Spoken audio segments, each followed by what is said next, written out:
안녕하세요. 북스원 카페 여러분. 자, 오늘은 저번 시간에 이어가지고 곤욕과 관련돼 갖고 심부셈 관련된 내용을 강독을 해보겠습니다. 자, 심부셈 4권 몇 페이지 펴보시냐면요. 232페이지 펴보세요. 232페이지. 자, 요 곤욕을 이제 설명하기 전에 전반적으로 이제 조선시대 때 조세제도에 대해서 좀 얘기할 부분이 있는데요. 자, 조선시대 조세제도는 조, 용, 조 요렇게 이제 구성이 됐고요. 조는 이제 전세와 관련된 내용이고, 용은 보통 국역이라고 하거든요. 국역. 그래서 이 보통 국역 같은 경우에는 사람을 직접 노동력을 징발하는 제도예요. 정근대 시대 같은 경우에는 자연경제 형태이기 때문에 돈을 가지고 살 수가 없잖아요. 그러다 보니까 직접 이제 노동력을 동원하는 제재가 되게 발달됐는데 이게 이 국역이에요. 그다음에 조는 뭐냐면 공납이고요. 자, 그래서 전세는 이제 여러분들 기준이 이제 뭐겠어요? 토지겠죠. 그리고 공납은 이 기준이 이 용하고 같이 이제 있어요. 요역하고 이제 같이 있는데 이 요역의 기준은 이제 적용을 하죠. 그래 갖고 있는데 이건 호예요, 호. 호. 그리고 이제 용에는 두 가지가 있죠.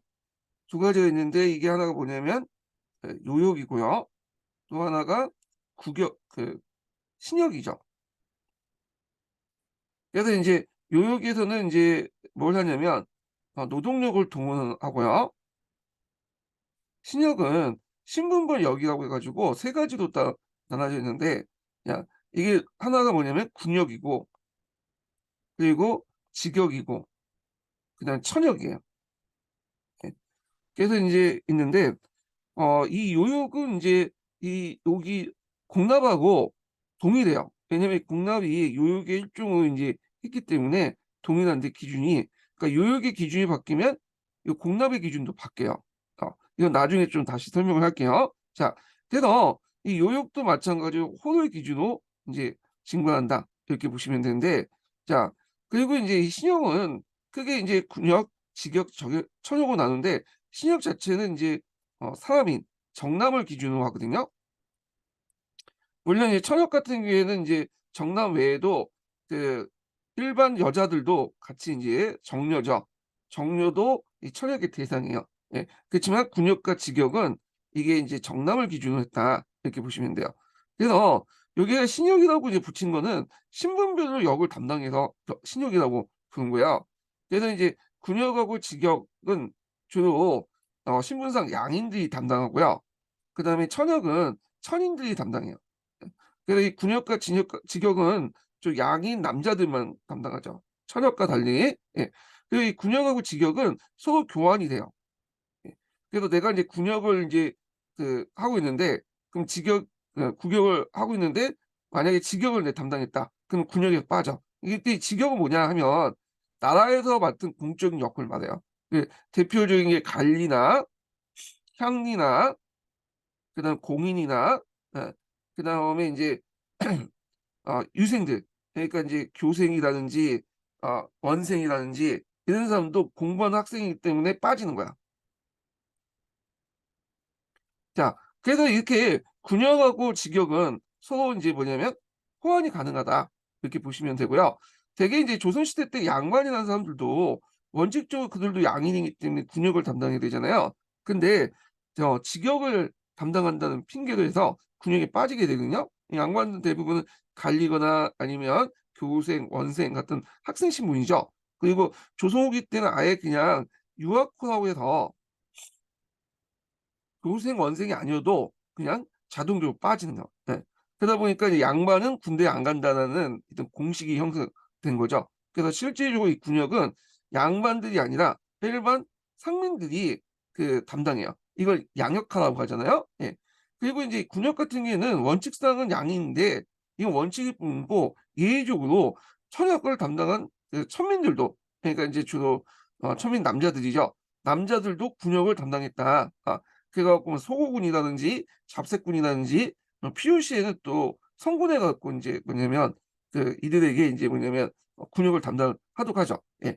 그래서 이제 이렇게 구성이 됐다 이렇게 보시면 될 것 같고요.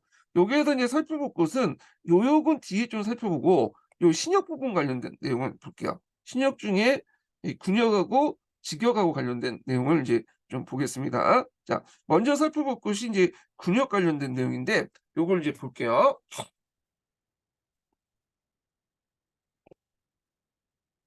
군역은 국역은 신역과 요역으로 이제 구성됐다고 했죠. 그래서 신역과 요역으로 이루어진 조선시기의 국역 가운데 신역은 신분에 따라서 특정 인정이 부과되는 역으로 군역, 직역, 천역 이렇게 있다. 요역은 부역, 여역, 호역 등이 있는데 신분의 높고 낮음에 관계없이 개별 민호의 불특정 노동력을 착취하는 역이다. 이렇게 있죠.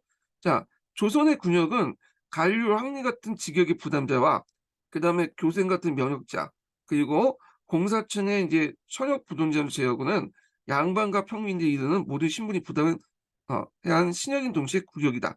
그래서 앞에서 얘기한 것처럼 직역하고 그 뭐냐면 군역은 서로 호환한다고 했죠. 이런 사람들은 다 직역자예요. 자, 직역을 담당을 하는 거고, 그 다음에 이제 여기에서 이제 공사천 그 천역은 또 있죠. 예. 그래서 이제 이런 애들은 빠지는 거야. 예. 그리고 나머지 이제 뭐냐면 신분층을 이렇게 부담하는 건데 양반도 원래는 해야 되지만 실질적으로 얘네들이 요런 뭐 관료나 이런 식으로 교생이나 원생이나 이런 거 빠지게 되고 물론 양반들 중에는 이제 교생을 하다가 한교생에다가 낙강 시험보다 떨어지면 군역을 담당하는 경우가 있었어요. 예. 그냥 조선 전기까지 이제 있었던 거거든요. 근데 이 조선 후기 때 들어가면 그거조차도 인제 빠지게 되죠. 유아콘한 이름으로 빠지게 됐다. 그래서 요건 나중에 좀 설명을 하고요. 자, 군역은 신역의 중심으로 양인만이 부담되기 때문에 신분상 양인이죠. 양역이라고 한다. 그래서 인제 요렇게 기억을 해 두시고요. 자, 군역은 16 세에서 60세 이하의 남자들에게 부과된다. 주로 요때 나이대가 이제 정남이라고 하죠. 이때 이제 군역의 의무제는 모두가 군인으로 징발된 건 아니나 토지와 인정을 고려해서 자연으로 이제 나누거나 또는 합쳐서 일종의 군호로 이제 편성을 했는데 1 군호당 한 명씩 정군을 내게 하고 군호 내에 정군을 제외한 나머지를 인정으로써 정군이 임명한 여러 측면을 지원하게 했다. 그래서 세조 때 마련된 보법 제도가 그것이다. 그래서 인제 보통 조선 초기 때 봉족제라고 해서 예전에 설명한 것처럼 자연호 3 호를 기준으로 해 갖고 군호를 이제 편성한 다음에 요 안에서 그 정군 1 명 그다음에 그걸 보조해 주는 봉족 2 명을 뭐냐면 배출하죠. 그래서 정군하고 봉족은 적어도 기본적으로 토지를 가지고 있는 사람이에요. 그러니까 이 말은 토지를 가지고 있지 않는 소작농들은 여기에서 제외시킨 거야. 그건 양인계병의 원칙이 어긋난 거죠. 근데 조선 초기 때는 아직까지 양인계병은 원칙일 뿐이고 실제 적용에서는 그렇게 인제 완전하진 못했어요. 그리고 그 봉족제는 여러분들 딱 보시면 알겠지만 인위 기준이 아니에요. 이거는 호가 기준이야. 그래서 인제 인위 기준이 아니라 호가 기준이다. 그거죠. 근데 이제 요 공족제의 문제가 뭐냐면 여정이 많다는 거야, 남아도는 여정이. 왜냐면 자연호 3호 중에 요 3 명만 배출하기 때문에 여정이 많고 그래서 이제 이 여정이 많기 때문에 여러 가지 군역의 평준화에 문제가 생기는 거겠죠. 예. 그리고 이제 정권을 담당하는 사람들이 상대적으로 지주나 이런 사람들이 되게 많아요, 돈이 많은 사람들. 그러니까 이 봉족들에게 너무 과한 그 요구를 하게 되는 거죠. 자, 그러니까 인제 이런 여러 가지 문제점 때문에 세조 때 어 그 당시 그 군역을 평준화시키고 완전히 인제 뭐냐면 양인 계병을 시키기 위해서 실시한 게 보법인데 보법은 비슷비슷해요, 요거하고. 그렇지만 이제 기준이 달라지죠. 앞에서 얘기한 것처럼 이제 보법은 자연어가 기준이 아니라 인을 기준으로 한 거야. 그래서 이제 자연어 상관없이 무조건 임의적으로 이인을 어 군호로 만들어요. 이걸 이제 일보라고 해요. 일보. 그리고 한 명의 정인을 보조해 주는 거죠. 이렇게. 예. 그래서 이제 이때 인제 정인도 그 이제 군대에 가는 사람이잖아요. 거기에 이제 갑사라든지 그 기병이라든지 자기 맡은 직역에 따라서 보조받는 이 뭐냐면 보인의 수가 달라지는 거야. 요때 이 보인 그 앞에서는 봉족이 서 있는데 봉족이라고 하고 하기도 하고요. 보법이 실시되면서 요 보자가 붙여서 보인이라고 해요. 예. 그래서 이제 이렇게 이제 지원을 해 줬다. 이렇게 보시면 될 것 같고요. 그리고 보법은 또 예전에 것처럼 그 노비들에게도 이제 부과되죠. 원래는 노비들은 부과되지 않는 건데 그 원칙상은 근데 여기 노비들에게도 부과되고 그다음에 토지 결수에도 부과돼. 그러다 보니까 토지를 많이 갖고 있는 뭐 관리들이나 양반 관리들이나 지주들도 부담을 많이 하게 됐다. 이렇게 이제 보시면 되겠죠. 예. 자, 그럼 보법 관련된 내용을 한번 보겠습니다.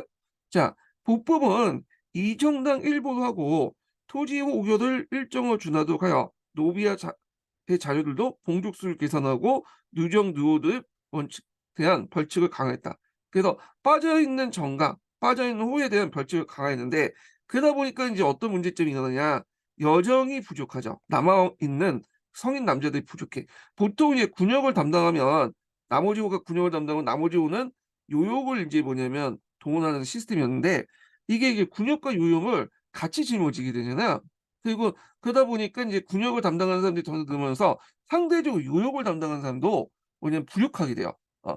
그래서 인제 군역을 담당하는 사람들이 이제 요역을 담당하는 군역의 요역화 현상이 일어나는데 이게 쉽게 말해서 군대 가면 그 군인들이 각종 이제 뭐 재해나 그다음에 노동력 동원에 동원되잖아요. 예. 그래서 인제 '이런 현상들이 일어났다.' 이렇게 이제 보시면 되겠죠. 그래서 지금까지 자연호를 중심으로 한 삼정 1 호의 원칙을 이제 뭐냐면 벗어나서 정 일부를 그 뭐냐면 군역 편성의 기준으로 함으로써 그 당시 이제 그 군역 담당자가 크게 확대됨에 따라서 동시에 인제 뭐냐면 군이나 평준화되었다. 이렇게 인제 보시면 되겠죠. 예.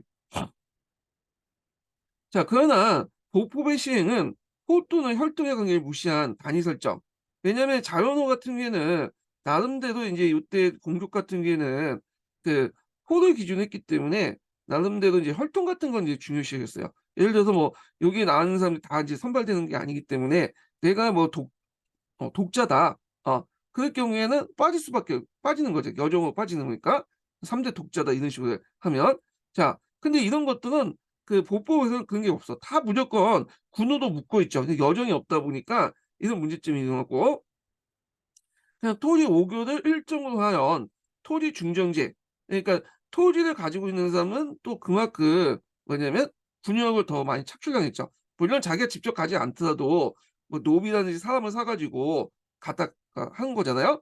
그러다 보니까 대토지 소유자의 반발 등의 문제를 야기했다. 예. 자, 요런 이제 그 내용 있고요. 그리고 조선 전기 때 군역 담당자는 변종의 유형에 따라서 크게 세 가지로 구분할 수 있는데 국가가 요구하는 일정한 자격을 갖추고 무예 시치에 응하는 그 군역을 단 갑사가 있고요. 요 갑사는 직업군인이죠. 그래서 인제 이 갑사 같은 경우에는 우리가 생각하는 무과급지제가 아니에요, 무과. 예. 얘네는 간단하게 무예시치라고 해서 그 당시 인제 그 뭐냐면 간단하게 이제 시험을 볼 수 있는 이제 이런 과가 있어요. 이 시치라고 하는데 시치라고 또 하고 예. 그래서 간단하게 시험을 보고 갑사가 되는 사람들 이걸 얘기하고요. 문과에서 학교 간 사람들은 이 사람은 갑사들이 아니에요. 물론 직업군이긴 하지만 이들은 인제 뭐 장교죠. 어 그래서 오늘날 말하면 뭐 영관급이나 뭐 이런 그 어느 정도 품계를 가지고 있는 장군들이기 때문에 장군이나 장교이기 때문에 이 사람들은 인제 통간직에 들어가 있기 때문에 나라에서 녹봉을 받는 거고 이 갑사들 같은 경우에는 이 시치를 통해서 들어왔기 때문에 자신이 군역을 담당할 동안은 이 보인들의 지원을 받아요. 예 보인들. 그리고 갑사기 때문에 이 보인 수가 더 많이 딸리죠. 이건 예전에 설명했고요. 그래서 같은 직업군인들 그다음에 국가의 강제적 징발에 따라서 의무적으로 군역을 수행하는 정병. 정병은 이제 기병하고 보병으로 딸리는데 상대적으로 기병이 상당히 뭐냐면 많은 돈이 들어가죠. 그러다 보니까 봉족수가 많고요. 참고로 조선 전기 때는 그 당시 인제 기병 중심으로 편성이 됐어요. 왜냐하면 조선 전기 때 이제 주 4군 육진 계책이라든지 상대하는 사람들이 또 여진족들이잖아요. 그러다 보니 여진족들이 인제 말을 잘 타잖아. 예. 그러다 보니까 당연히 우리나라 군대도 기병 중심으로 편성이 됐던 거고, 근데 임진왜란 이후에 이제 일본군이 쳐들었는데 일본군 같은 경우에는 말보다는 보병 중심이죠. 전국시대 때 이제 그런 조총병 중심의 보병이 발달됐잖아요. 그러니까 우리가 대항하기 위해서 또 보병 중심으로 재편돼요. 이거 나중에 좀 다시 얘기하고요. 그다음 수군의 양인 이병 의무병정. 수군 같은 경우에는 주로 이제 왜군들을 막기 위해서 이제 편성된 거죠. 예. 그래서 이제 고려 후기 때부터 독자적인 병종으로서 이제 육군의 한 병종이 아니라 독자적인 지휘 체계를 가지고 이제 수군이 형성됐다. 예. 그래서 이제 외구와 대응하는 과정에서 수군이 발달됐고요. 수군의 조직 체계가 발달했고, 수군에서 이제 만든 뭐 무기라는 것들, 뭐 우리가 알고 있는 판옥선이라든지, 그다음에 뭐 그 배에다가 대포를 싣고 쓰는 함포술, 이런 것도 다 왜군과 대응하는 과정에서 나왔던 거죠. 그다음에 이제 이 충의하고 충창이 같은 특권층 자손들로 형성된 병종인데, 요거는 이제 주로 고위직 관료들 자제로 이제 구성된 건데, 이거는 왜 이게 만들어 놨냐면, 예전에 한번 얘기했을 거예요. 이 당시에 이제 그 이품 이상의 이제 뭐냐면 관료들 자제들에게 그 무능 제도가 실시됐다고 했죠. 근데 이제 고려시대 무능과 달리 조선시대 무능은 이 시험을 봐야 돼, 시험을. 그래서 시험도 형식적으로 보는 게 아니에요. 나름대로 경쟁력이 있어. 그래서 대개 보면 합격률이 그렇게 높지가 않아요. 50%는 거의 이상 떨어졌다고 보시면 돼요. 그러니까 이들에게도 뭔가 이제 혜택을 주기 위해서 충의와 충창회 같은 조직, 그 군대를 만들고 왕을 호위한다는 명목으로 이런 특수군대를 만들었거든요. 그리고 여기에 한 몇 개월 있으면, 몇 개월이냐 몇 년 동안 근무를 하면 나온 다음에 그들에게 이제 여러 가지 뭐 그 높은 관직은 아니더라도 저쪽 이게 그 지방직 같은 거, 지방 관료들, 그러니까 수령직을 줘요. 낮은 그 현감이나 현령 정도의 벼슬을 주는 게 요런 이제 목적으로 만들었던 군대고요. 예. 그래서 이러한 군역제는 변농일치제 운영됐다. 즉 갑사, 정병, 수군은 각 지방에서 농사를 지으면서 일정 기간 동안 변상을 하고, 그 변상은 이제 지방의 군사들을 뽑아서 서울로 군역을 보내는 게 변상이고, 유방이라는 것은 전략상 중요한 지역을 군대에 배치한 거야. 자기 지역을 떠나가지고 다른 지역에 배치시킨 거거든요. 그래서 그 지역의 이제 군대 구성을 보면, 지방에 주둔한 군대를 보면 유방군이 있고, 그 자체에 이제 뭐냐면 그 사람들로 구성된 군대들이 있어. 그래서 이 유방군을 두는 이유가, 일단은 이제 전략상 중요한 요충지를 지키는 목적도 있고요. 전력 보강의 의미도 있고, 그리고 유방군을 둠으로써 다른 토업으로 구성된 지방군들을 뭐냐면 좀 견제하는 목적이 있어요. 예. 그래서 이렇게 둔 거야, 이 유방군을. 예. 자, 그 세조 때 마련된 보법제의 군역 군인화 정책에 따라서 양반도 갑사와 정병의 일반 군역으로 편입되어 신분에 따라 구분이 완화됐으나, 동시에 양반 측의 군역 기피 현상이 나타났다. 그래서 양반 측들은 어떻게든 군대를 빠지려고 하겠죠, 당연히. 그러다 보니까 이제 헌법으로 직역에 들어가게 돼요. 네. 직역에 이제 특히 이제 뭐냐면 교생, 향교생 같은 경우에는 이제 뭐냐면 그 상액세금 빠지게 되는 규정이 있거든요. 그걸 이용한 거죠. 그리고 이제 원생이죠. 서원도 나중에 군역권을 이제 군역 면제권을 받게 되잖아요. 자, 이런 이유로 해서 이제 다 이제 빠져나가. 예. 이런 이유. 자, 그래서 이제 이런 식으로 빠져나가면서 나중에 복법이 실시되면서 실제 양반들은 이제 군대 안 가는 것처럼 이제 형성이 된 거죠. 예. 그래서 이제 이렇게 있고요. 자, 그래서 성종과 중종 때 거치면서 양반층의 군역제의는 당연시되고, 군역당장은 양인, 그래서 양인을 표현하는 신분제로 국한됐다. 그래서 보통 이제 양역하라고 할 때, 원래 양역이라는 것은 양민이 이제 신분상 양인이 역을 맡기 때문에 양역이라고 하지만, 이때 양역하는 상민이 역을 담당하기 때문에 이제 양역하라는 의미로 바뀌게 되죠. 우리가 보통 흔히 쓰이는 건 후자의 의미로 쓰이게 되죠. 그래서 이른바 이게 양인계병제다. 그 이때 양인계병제라는 건 뭐냐면 양민들, 상민들만 담당하는 계병제다, 이런 의미예요. 예. 그 이러한 이제 양반식 군역제 형성에 대한 구체적인 설명은 아직 미흡한다. 대체적으로 이제 사족 그 이래로 사족 지배 형성에 따라서 반상제에 입각한 신분제 고착 또는 가전제 소멸 등이 그 요인으로 제시되고 있다, 이렇게 있는데, 자, 여기에서 이제 볼 때 사족 지배 형성에 따른 반상제의 신분제 고착은 보면 보통 양반의 신분이 언제 형성됐느냐 가지고 말이 많지만 되게 15세기 말부터 해서 16세기를 보고 있어요. 예. 여기 때 이제 형성됐던 거고, 양반 신분이 이제 형성되면서 그 나머지 이제 신분들, 그 밑에 있는 하류 지배층들은 자연스럽게 중인이라는 신분으로 이제 형성되죠. 중인도 뭐 16세기 정도 형성됐고, 그 나중에 17세기 때 이제 사료에 중인이라는 용어가 나와요. 예. 그래서 이제 이렇게 이제 있는데, 자, 그러면 이제 이걸 공식화시킨 게 뭐냐 하면, 양반의 신분을 이제 공식화시킨 그 조치가 뭐냐면, 그 중종 때 예전에도 얘기했지만 사족 재규정이라고 있어요. 예. 사족 재규정. 자, 그래서 이 사족의 범위를 정해는, 요때 사족은 양반이죠. 그래서 이 양반의 범위를 어떻게 결정했냐 하면, 자기를 기준으로 해 가지고 적어도 이제 3대 정도는, 3대라는 것은 이제 아버지, 할아버지, 증조할아버지 때까지는 적어도 소가 급제자 한 명은 있어야 돼. 예. 그래야지 그걸 양반으로, 사족으로 이제 범위에 들어갈 수 있죠. 그래서 이제 조선시대 때 이제 그 양반들이 어떻게 하든 속가에 응시해 갖고 대가에 응시해서 이렇게 인제 과거에 응시하려고 했던 게 뭐냐면, 양반지를 유지하기 위해서는 과거에 합격을 해야 돼요. 예. 그래서 인제 이런 것들이 규정을 했기 때문에 요 범위에 들어가기 인제 사람들은 인제 사족의 인제 범위에 들어가면서 자연스럽게 '양반인데 내가 왜 군대를 안 가냐. 군대를 왜 가냐.' 이런 식의 의식이 인제 퍼져나가게 된 거죠.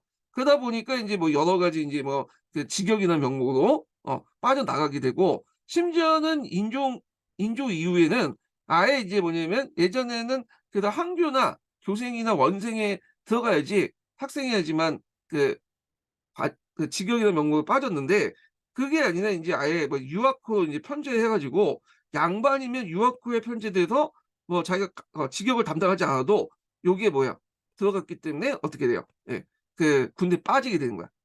자, 그러면서 인제 어떤 형성이 일어나면, 너도 나도 이제 양반이 되겠다는 형상들이 나죠. 왜냐면 양반이 되면 여러 가지 뭐 혜택이 많잖아요.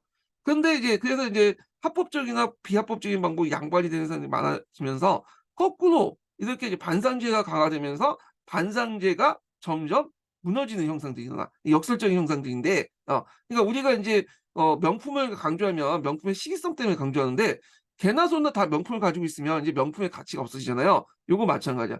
그래서 이 조선 후기 때 반상제가 점점 강화지면 강화될수록 그 양반들에게 여러 가지 특권이 주어지면 주어질수록 오히려 인제 뭐냐면 그 반상제가 무너지고 신분제가 무너지는 형상들이 이제 일어났다. 이렇게 이제 보시면 되겠죠. 예.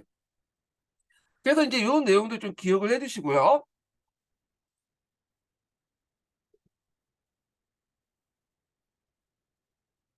자, 그다음에 인제 이렇게 있고, 이 가전제 소물 같은 경우에는 저도 이해를 못 하겠어요. 요 부분은요. 예. 그걸 또 자료가 없기 때문에, 예. 이건 제가 다 나중에 저기 자료를 찾으면 얘기를 좀 해 드릴게요. 예. 아시는 분이 있으면 좀 밑에 댓글 좀 달아 주시고요. 자, 그러면 인제 내용을 또 보겠습니다.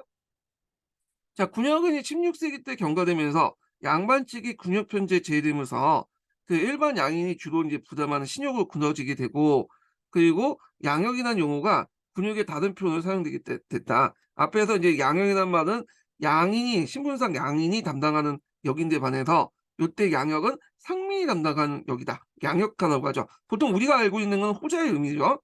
이로부터 일반 양인의 군역 부담이 더욱 증가됐다. 군역을 피하여 유리 도망가는 형상이 건국대전 성립 시기부터 나타나기 시작했고, 노인이나 어린이를 제외한 일반 양인은 군역과 요역의 이중 부담을 지게 되었다.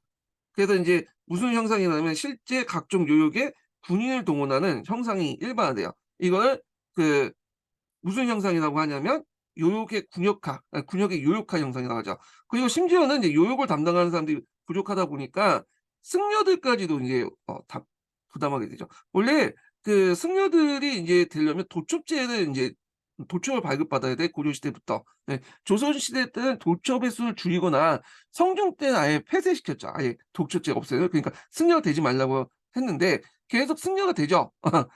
그렇게 될 수밖에 없는 게 뭐냐면, 요역이 부족하다 보니까, 동원 대상이 부족하다 보니까 이 승려들을 동원해. 그 승려들 동원해 갖고 이들에게 도첩을 줬어요. 그래서 인제 이렇게 이제 승려도 동원하고, 심지어는 여자들까지 동원해요. 남자가 부족하니까 여자들도 요요기 동원하는 현상들이 일어나기 시작해요. 자, 그 군역의 곤욕은 마침내 그 본인의 본분을 타인에게 대신해 일정한 대가를 지금 대립제의 폐단을 발생했다. 그래서 이제 이 대립제가 형성됐는데, 자, 대립제 또는 토를 납부하고 뭐냐면 빠지는 이 반군 수포제가 이제 행해지죠. 이게 이제 보법이 행해지면서 그 당시 요역의 부족한 현상이 일어나고 너무 고통이 심하고, 또 그 당시에는 이제 또 농사를, 이게 이제 사람들이 이제 그 하산돌 기준을 보면 사람들이 모여 가지고 많은 노동요를 통해서 모를 싣거나 추수하는 시기가 있잖아요. 모내기나 추수기 때 인력이 딸리는데 군대에 가야 되잖아. 어 그러다 보니까 인제 뭐냐면 어 군대에 보내다 보니까 인제 인력이 딸리는데 군대 가야 되니까 군대에 갈 수도 없고 또 농사는 져야 되겠고, 그러다 보니까 이런 대립제와 반군 수포제 같은 것들이 행해졌다. 그래서 이제 16 세기 때 대립제와 이 수포제가 성행되면서 중앙에서 갑사가 소멸되고요. 기병이 보군화되고 보병이 수포화군화 진행되었다. 그러니까 사람들이 실제로 군대에 안 가고, 군대에 가더라도 실제로 이제 뭐냐면 돈을 받지 못하잖아요. 지원을 못 받으니까 직업군인도 없어지고, 그다음에 어 기병도 유지하기 어려우니까 많은 사람들이 보군을 이제 뭐냐면 보병으로 바뀌고 병종이, 그리고 원래 보병이었던 사람이 인제 뭐냐면 포만 납부하는 그런 인제 형상들이 일어났다. 그리고 이제 문제는 이 반군 수포제가 특히 많이 생기는데, 포를 받았으면 이 포를 가지고 군인으로 인제 등용을 해야 되잖아요. 군인을 고용해야 되는데 문제는 군인을 고용 안 해. 이 폰을 가지고 개인적으로 유용하거나 횡령하거나 아니면 다른 용도로 쓰기 시작해요. 그래서 이제 반군 수포제나 뭐 군적 수포제, 반군 수포제도 인제 뭐냐면 합법화시킨 게 군적 수포제잖아요. 자, 그러면서 실제 군인 수가 실제로 이제 전국으로 나가는 군인 수가 그만큼 줄어들어. 더 이상 경제적으로 이제 뒷받침하지 못하다 보니까. 그러다 보면 병력 수는 이제 점점 고갈하는데, 이게 이제 진간 체제는 어느 정도의 이제 지역 방위치이기 때문에 병력 수를 이제 전제해 놓고 유지될 수 있는데, 그게 인제 유지가 안 되는 거죠. 그러다 보니까 자연스럽게 인제 을묘외변 이후에 재승방랑 체제로 넘어가게 돼요. 예.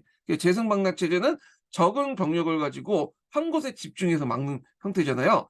그래서 이런 그 재승방랑 체제의 형성 과정이, 그 배경이 이런 반군 수포제나 군적 수포제를 인제 뭐냐면 실시를 해서 실제 병력 자원이 없었기 때문에 그렇게 실시를 했던 거고, 이때 재승방랑 체제가 인제 뭐냐면 딱 실시될 때 때마치 인제 전국 시대를 이제 정리한 그 뭐야 도요토미 히데요시가 군대를 이끌고 공격해 들어온 거죠. 그러니까 우리는 200년 동안 솔직히 말해서 인제 주변에 물론 그 왜구나 여진족 같이 싸우는 국지전이 있었지만 뭐 큰 전쟁은 없었거든요. 그런데 이제 대군이 인제 들어오다 보니까 밀릴 수밖에 없는 거야. 얘들은 밥만 먹고 싸움만 하고 아주 이제 뭐냐면 전략적으로 이제 그 행동하는 그 기술 같은 거나 뭐 그런 싸우는 기술이 잘 뛰어났는데 우리는 그렇게 못했잖아요. 그러다 보니까 계속 연전연패를 초창기 때 했던 거죠. 예. 자, 그래서 이와 같이 군역제가 양반층이 이탈했다가 군역 담당층이 양인으로 인제 축소되고, 실제 이벽 대신에 대립 및 수포화했다는 재정적 성격으로 이제 전환되면서, 그래서 이제 앞에서 말한 것처럼 요것을 폰을 받고 군인을 공용하는 게 아니라 딴 곳으로 쓰게 되죠. 자, 그래서 결국 오이제에 근거한 군사력이 약화되면서 국방력 공격이 초래됐고, 임진왜란 이런 상황을 발발했다. 예. 그래서 인제 이런 내용들 좀 기억을 해 두시면 될 것 같고요. 그럼 직역을 볼게요. 직역은 앞에서 인제 군역하고 호환 가능하다고 했죠. 군역을 담당하는 사람들은 직역에 빠져요. 예. 그래서 이런 식으로 인제 했는데, 직역의 대상자는 뭐 관리가 있고 향리가 있고, 그다음에 인제 여기는 면제제도로 가지만 이 원생이나 교생도 일종의 넓게 보면 직역의 일종이에요. 그다음에 공인들도 직역을 인제 뭐냐면 담당하죠. 그래서 공인 같은 경우는 나중에 설명할 텐데, 얘네들은 3 번제로 인제 운영이 되는데, 예전에 초창기 때 인제 얘네들도 인제 뭐냐면 이렇게 3 번제로 운영했다가 나중에 그 군적 수포제가 이제 바뀌는 따라서 공인들도 인제 여기 얘네도 이제 포를 받고 이제 빠지잖아요. 그러면 당연히 공인들도 포를 빠질 수 있죠. 이걸 납포장이라고 해요. 예. 이게 서로 연결돼 있어요. 예. 그러면 내용을 보겠습니다. 그러니까 직역은 양인이 담당하는 것으로 중앙 및 지방의 공공기관에서 종사하는 역이다. 그리고 중앙에는 이러한 역을 담당하는 자로서는 녹사, 서리 같은 경화전을 비롯해서 재원, 조회 등 말단 사무 담당자, 그다음에 장수, 나장 등 사법 경찰 장무 담당자, 그다음에 이제 반당, 구사 등 간원, 수종 담당자를 말한다.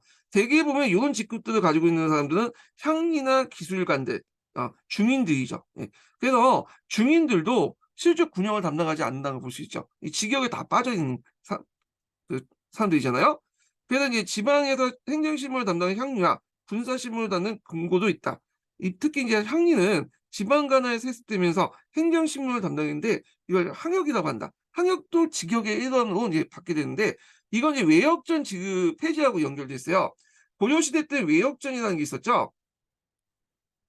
자, 근데 이 외역전을 조선 초기 때까지 주다가 이게 이제 세종 때 정도에 폐지되거든요.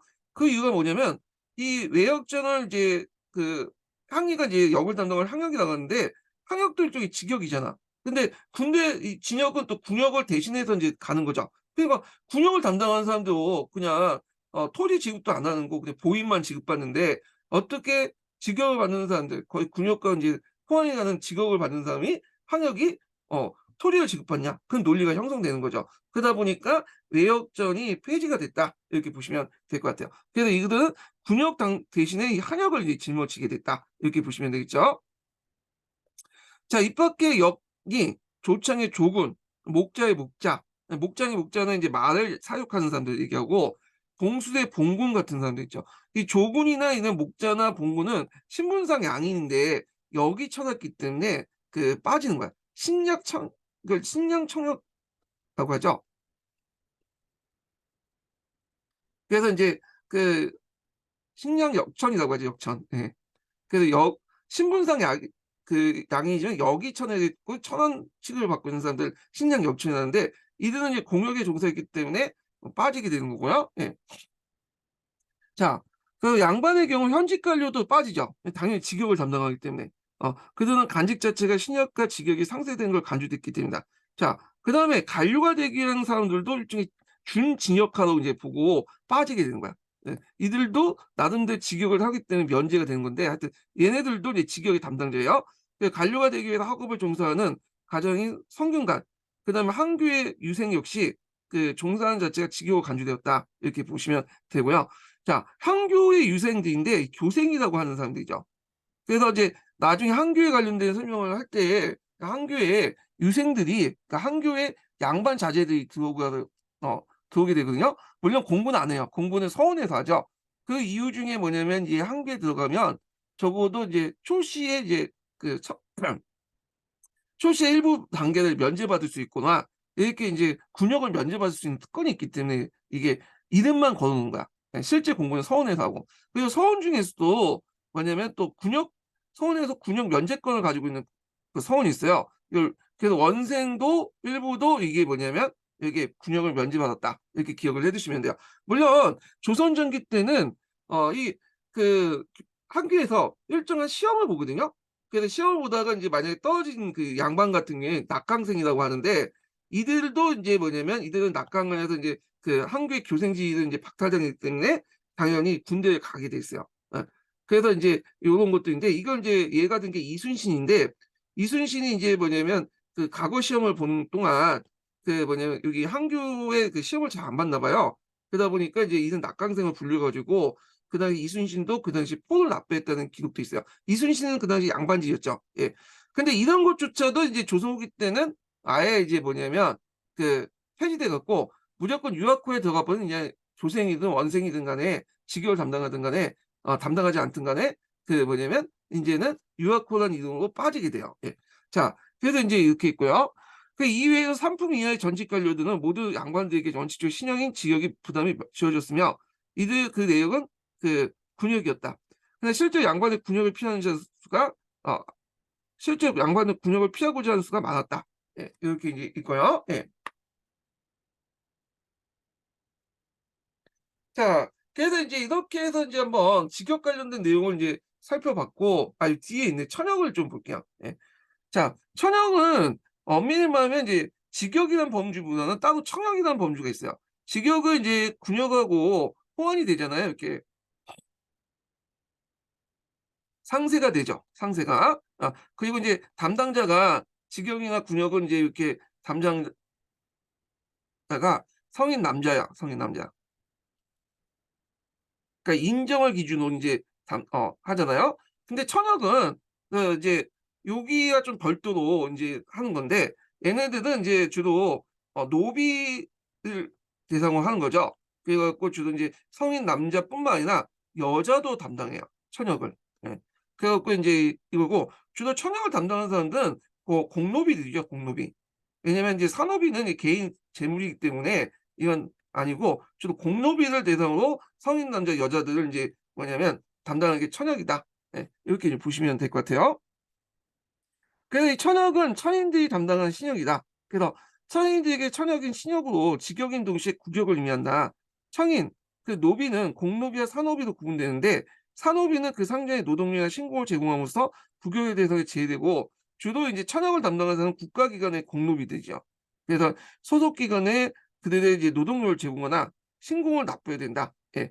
그래서 이제 이거는 좀 나중에 얘기했지만, 이제 공노비 중에 이제 직접 일을 하는 그 노비가 있고, 아니면 산노비 외고 노비처럼 밖에 살면서 일정한 해마다 인제 신고를 갖다 바치는 노비도 있고요. 그다음에 봉종 노비라고 있어요.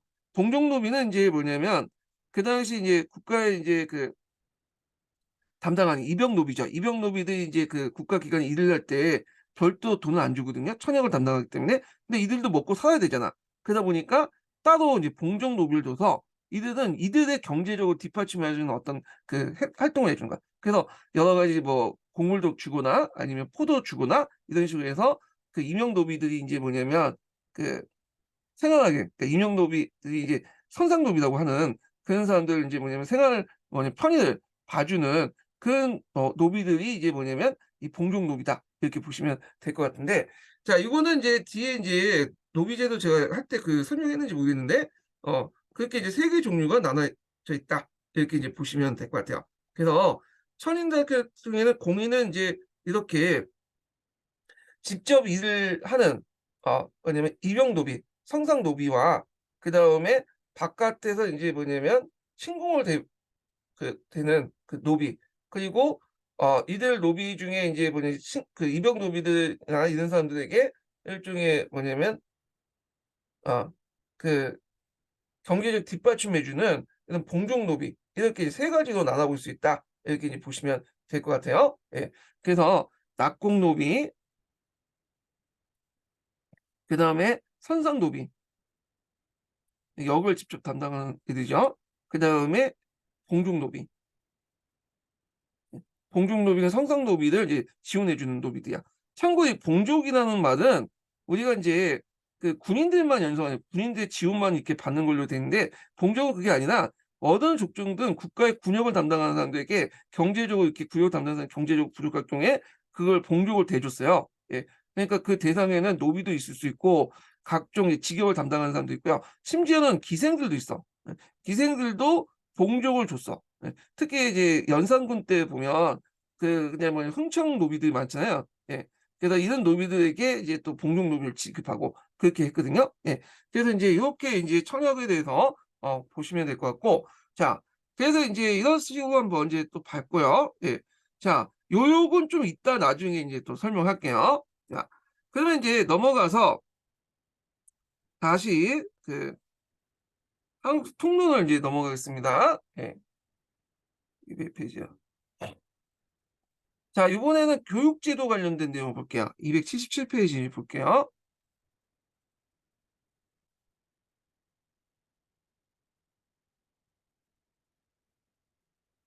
자 교육제도. 자 요 교육제도 내용이 너무 인제 또 부실해요. 그래 가지고 요걸 좀 약간 전반적으로 좀 설명하고 나서 그다음에 그 요 관련된 내용을 한번 읽어 보겠습니다. 예. 잠깐만요.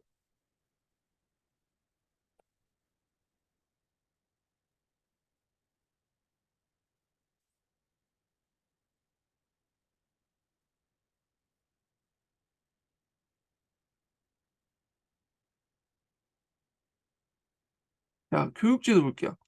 자 여기 보면 인제 그 교육제도의 특징을 볼게요 먼저. 자 그 조선시대 군역제도가 이제 그 군현제가 이제 보편화되면서 이게 군현제가 예전에는 되게 뭐냐 신분별로 특징을 갖고 있잖아요. 근데 조선시대 군현제 같은 경우에는 행정적 성격이 강했어요. 그러다 보니까 그에 따라서 이제 신분 간의 차별이 점점 없어지면서 정치적 차별이 점점 축소돼서 군현에 속해 있으면 어디든 살든 간에 교육적 혜택은 동일하게 적용됐고요. 그다음에 지배층의 사족들이 전국적으로 분포돼 있었어요. 그러니까 고려시대는 이제 주로 지배층의 문벌기족이나 검문세족들이 개경 주변에만 모여 살고 있었는데 이 당시에 이제 사족이라는 사람들은 상당히 폭이 넓거든요. 전국적으로 분포되어 있고 이런 것들이 알게 모르게 이제 교육 제도에 영향을 주게 되고요. 그다음에 이제 양반 체제가 양반의 어떤 신분 지배 질서가 확립되고 양반이 이제 뭐냐면 되려면 일단 각오 시험에 합격해야 되죠. 그러다 보니까 교육이 이 각오 시험을 준비하는 데 초점이 맞춰졌다.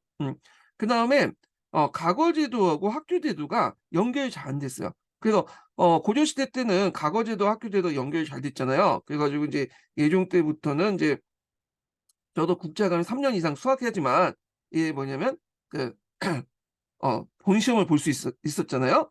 근데 이때는 조선시대는 안 됐다. 조선도 마찬가지로 초창기 때는 그렇게 하려고 했어요.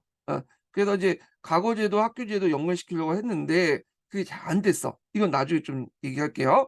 자, 그래서 인제 이런 것들이 특징이 가지고 있다. 그 예전에 뭐 고려시대와 그다음에 조선시대의 과거제도의 인제 비교 관련된 내용에서 요 네 번째 구조 있죠? 요런 것들이 인제 시험 문제에 나왔는데 요거에 이제 초점을 맞춰서 공부를 해 두시면 되고 자 그럼 교육시대 때 인제 교육제도의 전반적인 흐름을 보면요. 일단은 초등교육을 볼게요. 오늘날 초등교육은 개인 교습이나 아니면 서당 같은 데서 인제 일단은 기본적으로 그 공부를 하고 그다음에 인제 중등교육 같은 경우에는 사부학당이나 향교나 서원에서 이제 공부를 해요. 예. 서원에서. 그래서 인제 이렇게 하고 그다음에 인제 속가에 합격하고 속가 합격자는 성균관에 들어가게 되는데 성균관이 일종의 대학생이죠, 대학생. 예. 들어가 있고 성균관은 속가 합격생 외에도 속가에 합격하지 않더라도 이제 뭐냐면 자체 시험을 받고 이제 들어오는 사람도 있고요. 그리고 이제 대가를 보고 그래서 인제 있는데 원래는 인제 과거제도하고 교육제도를 일치시키려고 했잖아요, 조선 초기 때는. 이게 명나라의 영향을 받은 건데 명나라가 등장하면서 과거제도와 학교제도를 연결시켰죠. 이 명나라는 그래도 처음부터 끝까지 가요. 근데 조선시대 때도 원래 그렇게 하려고 했어. 그래 갖고 인제 예를 들어 갖고 인제 한교에 입학을 하면 속가를 속가 초시 정도를 면제해 주는 혜택도 주고 그다음에 인제 성균관에 들어가서 원점을 일정하게 받아야지만 대가에 응시할 수 있도록 이렇게 한 거예요. 예. 근데 이게 처음에는 지켜졌는데 점점 무너지게 돼요. 그 이유가 뭐냐면 그 신분제 때문에 그래요. 자 그 양반이라는 신분제가 형성되면서 인제 양반들이 한교에도 가서 공부를 안 해요. 왜냐면 한교에 가면 인제 일반 그 서민들도 있잖아. 근데 이들하고 똑같이 공부할 수 없다 해 가지고 한교는 그냥 그 교생이라는 어떤 그 이름만 걸어 놓고 실제 공부는 서원에서 해, 서원에서. 예. 그래서 이제 한교를 바탕으로 했던 이런 제도가 무너지게 되기 시작한 거죠. 그다음에 인제 성균관을 가야지 성균관은 원점 300 점. 여러분들이 원점이라는 거 아시죠? 아침하고 저녁 때 예 먹어야지 그 당시에 2끼 먹었잖아요. 그래서 1 점을 얻어야지만 그 당시 문과 초시 자격증이 드죠. 그 대과 자격증이 주는데 근데 처음에는 이게 좀 지켜졌어요. 근데 시간이 지나면서 뭐가 생성된다면 벌시나 알성시 같은 이런 이제 정규 식량시 외에 그런 시들이 등장하죠. 그래서 이 별씨나 알성씨 같은 사람들이 보면 점점 이 뭐냐면 그 원점의 이제 기준이 낮아져요. 여기 200 점, 뭐 100점 이렇게 하다가 조선 후기 때 들어가면 아예 그런 규정도 인제 없어지게 되죠. 성균관에 들어가지 않아도 속과에 합격하지 않아도 곧바로 대과로 넘어가요. 대과. 그러니까 대과를 응시하는 사람들이 늘어나기 시작해. 그리고 합격한 사람들이 나타나기 시작하고요. 예. 그래서 인제 이렇게 대과가 인제 뭐냐면 통해서 그날을 보는 사람이 있었다. 요게 이제 기억을 해 두시면 돼요. 그래서 조선 초기 때 어떤 그 학교 제도와 신분 제도의 연결성을 이게 시간이 지나면서 신분제라든지 이런 규정 완화 등등을 해 가지고 결국에는 무너져 내려갔다. 이렇게 이제 보시면 되겠죠. 예. 자 그러면 인제 성균관을 볼게요. 이 성균관을 보기 전에 이제 보통 관악이라는 게 있잖아요. 그래서 고려시대 때 관악은 성균관, 사부학교, 사부학당 한교 정도 되는 거고, 사학 같은 게 서재라든지 서당이라든지 서원이 이제 그 사학이겠죠. 사립학교 정도 되는 거죠. 성균관을 좀 볼게요. 성균관의 기원은 고려 말부터 이제 시작되죠. 그래서 이 성균관은 이제 고려 말에 이후 성균관은 주작 이념의 보국 기지로서 이제 기능했고요. 국가의 관료로서 관료 양성소에 기능했다. 네, 전원이 200명으로 이제 구성이 됐고, 그리고 이들은 이제 보통 상제생하고 기제생으로 이제 구성돼 있어요. 자, 상제생 같은 경우에는 생원 진사, 적어도 이제 속과에 합격한 사람들이 이제 들어가는데 많이 부족했어. 왜냐면 여기에 안 들어간 사람도 있거든요. 그러다 보니까 기제생이라고 해서 상제생이 부족할 경우에 유학호, 그러니까 평상시에 이제 거기 속과에 합격하지 않아도 공부하는 양반들 있잖아. 이들로 충원해주는 그 기제생이라고 해요. 그래서 이제 이런 것도 있고요. 그다음에 성균관 같은 들어가면 원전 300전을 받아야지 문과에 이제 합격한다고 했잖아요. 문과에 초시 자격이 주어진다고 했죠. 대가 초창기 때 지켜주는데 또 이런 혜택도 있고 성균관 별시가 있어. 따로 보는 성균관 안에서 보는 시험이 있어. 그래서 이 성균관에서 보는 그 시험을 통해서 문과 초시 면제뿐만 아니라 복시나 이런 전시도 면제받고, 그러니까 또 별도의 이제 시험이 있는 거야. 왜 이게 상당히 혜택이죠. 다른 이제 대과에서 보려면 수백 명, 수천 명이 이제 경쟁을 해야 되는데 성균관에서 따로 별시를 보면 여기 합격하면 뭐 초과 문과의 이제 초시, 복시 같은 경우에도 면제를 받고 심지어는 그냥 관료 임용하는 경우가 있어요. 이런 것도 대단한 이제 혜택이기 때문에 이런 성균관생들이 여러 가지 혜택을 줬다 이렇게 보시면 되고요. 자, 사부학당을 보자. 사부학당은 원래 오부학당이었다가 나중에 성균관이 형성되면서 이제 북부학당이 없어지고 사부학당이 되죠. 그래서 이제 중등교육을 담당했던 이제 보시면 되는데 그 양인 이상이면 누구나 8세 이상에 이제 입학해서 생진과 준비하는 교육에 임했고 전원이 100명이 되었다. 자, 한교를 볼게요. 한교는 이제 그 이렇게 있는데 전국의 모든 군역 한교를 두고 원칙적 교관을 파견했고요. 그래서 양인 이상이면 누구나 입학을 하고 교생의 정원도 인구 비례에 따라 정을 그러니까 앞에서 말한 것처럼 이 9년제가 점점 행정적 성격이 강화되면서 이 9년제 기준이 뭐라고 했죠? 인구의 수와 토지 결수에 따라서 그 군과 현의 위치가 결정되죠. 물론 이거 위치가 결정된 건 신분적으로 이제 결정된 것이 아니라 행정구역상 상하도 이제 결정되죠. 그래서 그 행정구역상에 따라서 인구에 따라서 이렇게 이제 또 그 뭐냐면 한교의 교육도 평준화시켜 놓은 거예요. 예. 그래서 이제 이렇게 이제 보면 생진과를 준비했고요. 예. 세원수야 진사과. 그러니까 이제 소과를 준비했다는 거예요. 그래서 소학이나 이제 사서 오경을 공부했다. 근데 이 교생도 출신 성분에 따라서 상액, 주객, 하액으로 나눴고 상액생은 옛내로 청금록을 수록받고요. 이 청금록이라는 게 상당히 중요한 게 뭐냐면 나중에 양반의 신분제가 강화되면서 이 당시 이제 자기가 양반이라는 걸 이제 증명하기 위해서 두 가지 문서가 필요하거든요. 이게 이제 하나가 황약의 명단, 사족 황약의 명단이 향한가, 그 다음에 요 교생 중에 이제 상액생의 명단이 청금록이야. 이게 두 가지가 있으면 지방에서 양반으로서 인정받게 돼요. 예. 그래서 이제 있고, 그 다음에 하액, 중액과 하액은 교생안으로 수록된 사람이 있었다. 양반들은 한교에서 교육받을 생각이 없으면서, 왜냐하면 양반 신분인데 어떻게 일반 쌍것들과 같이 공부를 받아요.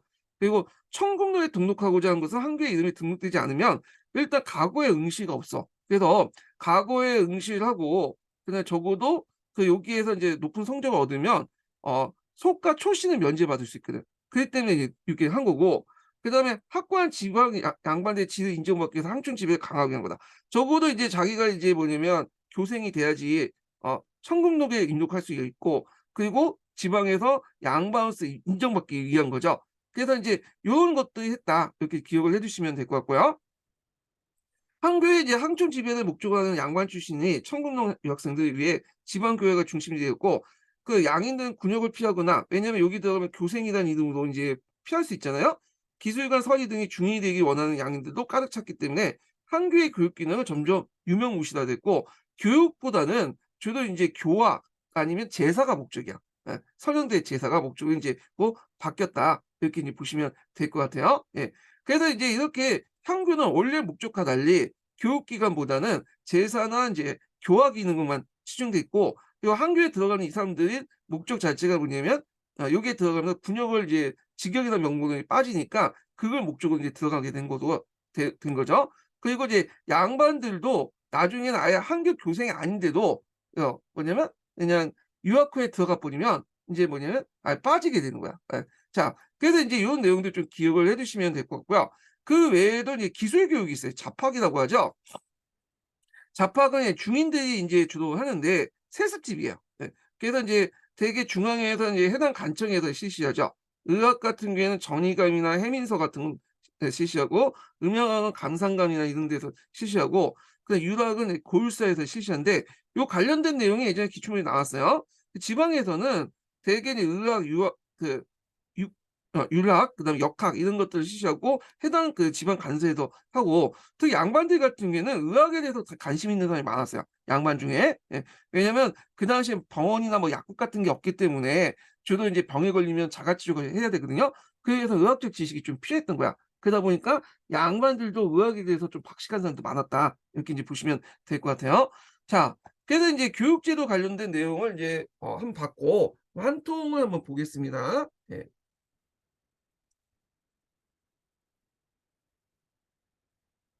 자, 조선의 학교 교육은 주로 양반 자제를 대상으로 하였으며, 따라서 관례 양성을 목적으로 하는 과거 시험 준비에 과정에 불과했다. 그래서 이건 근대 교육과 좀 다르죠. 근대 교육은 일단 기본 교육을 통해서 국민의 소양을 이제 닦고, 그다음에 각 분야 전문가를 양성하는 전문 교육이 초점이 맞춰져 있잖아요. 예. 근데 그 당시 시험은 과거 시험에 초점을 맞췄어. 그러니까 오늘날만은 노량지를 네 맞는 교육을 했다. 이렇게 이제 보시면 되겠죠. 자, 그래서 교육 내용 역시 과거 준비한 사서 오경 등 유학에 치중되었다. 자, 양반 자제들 기준으로 이제 얘기를 하는 거예요. 자, 7살, 8살 정도 되면 서당에 들어가 초보적인 학문과 유학을 익히고, 15세에서 16세 들어가면 사학이나 한교에 수학하다가, 사학은 서울에서 설치한 4개의 한교를 말하고 그 전원은 100명에 전해져 있다.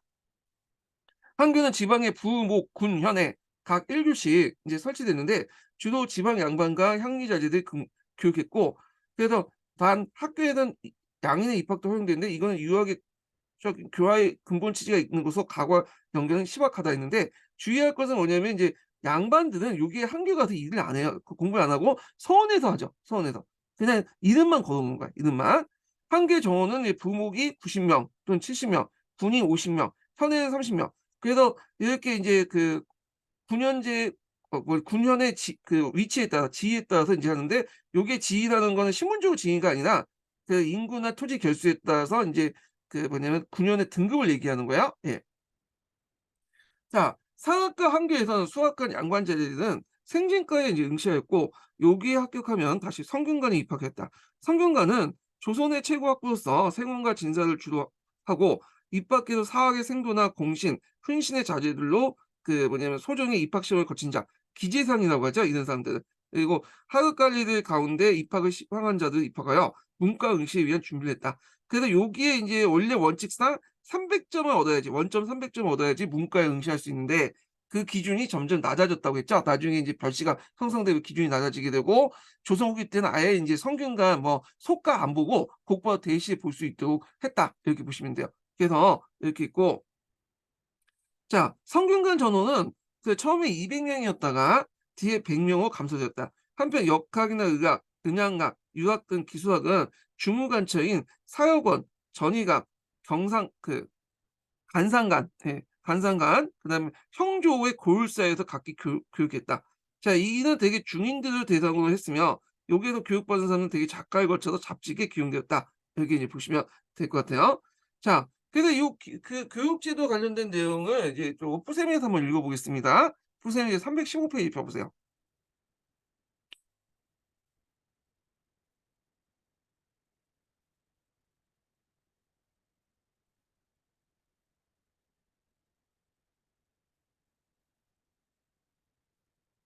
자, 여기 관학교육이 실시되다. 그래서 인제 성균관 사부학 등 한교와 관련된 내용인데 여기 이제 볼게요. 자, 조선 시기 때 교육기관은 크게 관학하고 사학으로 구분할 수 있다. 그래서 관학교육기관으로서 성균관, 사부학당, 종학, 잡학, 한교가 있고, 종학이라는 것은 이제 뭐냐면 주로 왕실의 종친들을 이제 교육시킨 건데, 되게 종신들은 각원을 볼 수 없기 때문에 거의 인제 뭐냐면 이름만 걸어 놓고 공부를 잘 안 했어요. 예. 그다음에 사학교육기관으로서 서원과 서당 등이 있었다. 그래서 조선의 교육제도가 9년제가 보편적으로 시행돼서 각 지역 간의 정치적 차별이 축소되고, 그래서 지방층이 인제 사족이 전국적으로 분포된 걸 반영하고 있다. 이렇게 이제 보시면 되고요. 예. 성균관과 이제 사부학당 관련된 내용을 이제 보겠습니다.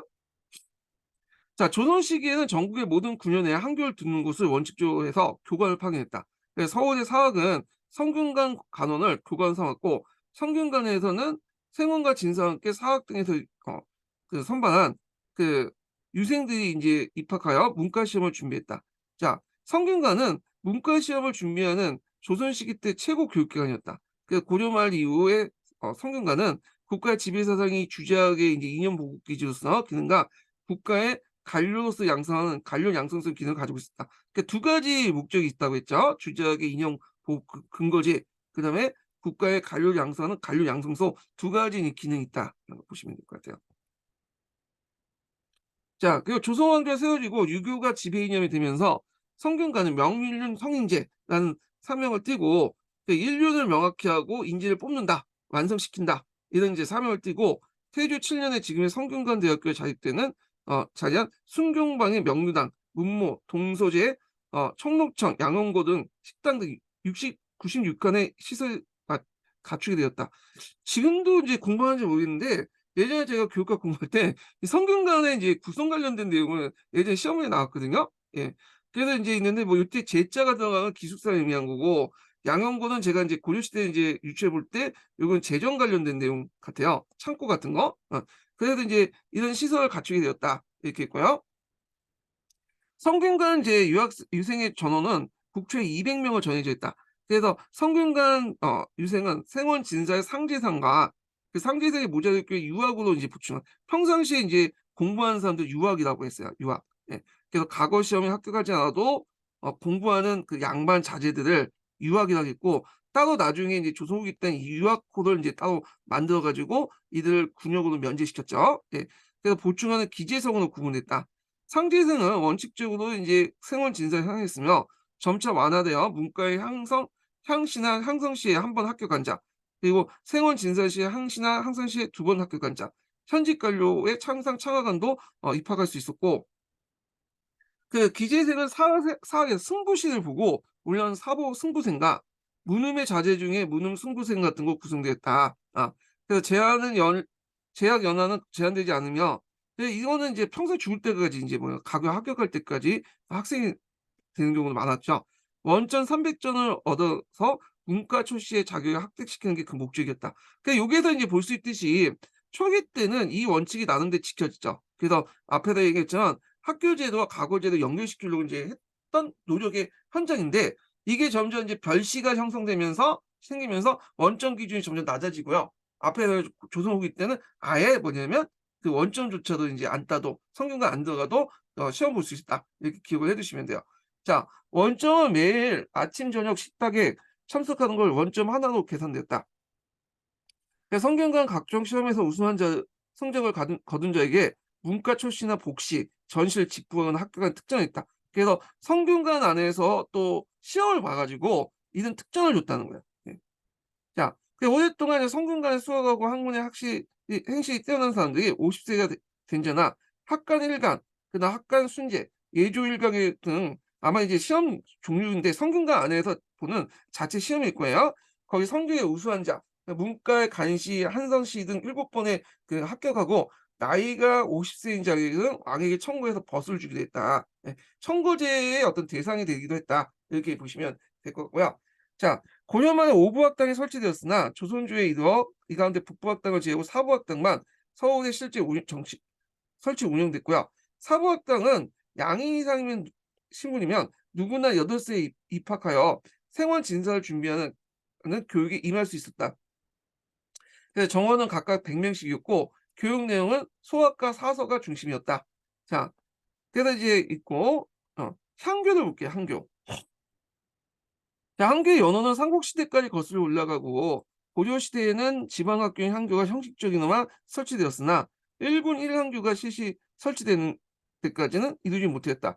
태조는 즉위 교소에 외방학교를 이제 설계해서 이때부터 일반화됐다고 보시면 돼요.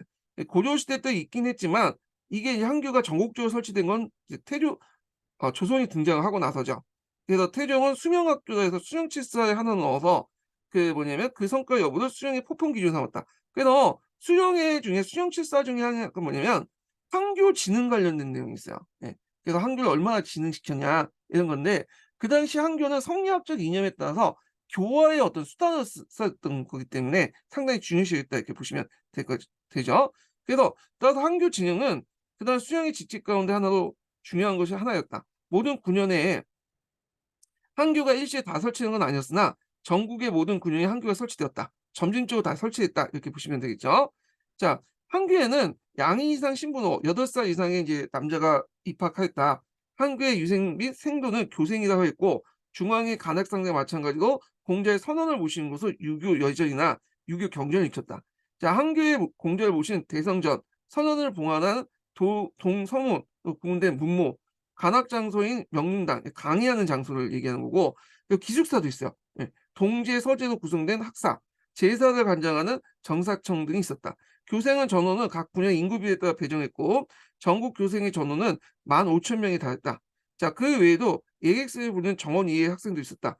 교사는 농한기에 학생을 귀가하면서 소학과 사서, 오경 등 유학 경전을 배우고 농경기에는 농사를 돌봐왔다. 매년 이제 시험을 봐서 우등자에게는 생원 진사시 면제가 있어요. 예. 국보에 복시를 하는 특징이 있죠. 예.